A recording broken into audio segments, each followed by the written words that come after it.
ท่าตะพา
ไปบอก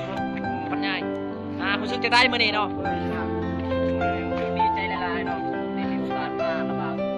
เป็นครั้งสุดท้ายเป็นครั้งสุดท้ายขึ้นไปจะชิงแล้วก็ไม่ได้ชิงแล้วจำเนาะมาสองไม่ได้ชิงเนาะ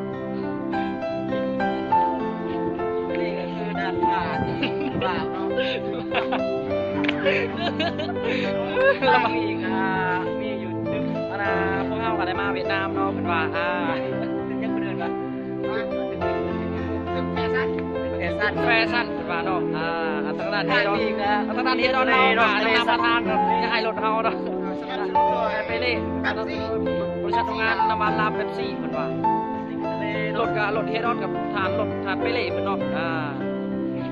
M1 เป็นเรื่อง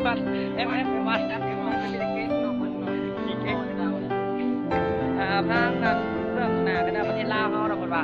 ทางเมืองไซมือนี่กับประเทศเวียดนามเนาะเราจะได้ย้ายไปเลยเขานับเงินผมแบบเบิดไลน์มาได้เลยวันนี้เบิดชีพล้านเนาะแต่ธนาทีดอนเราเนาะเบิดไลน์หมดว่าชื่อโมงชื่อ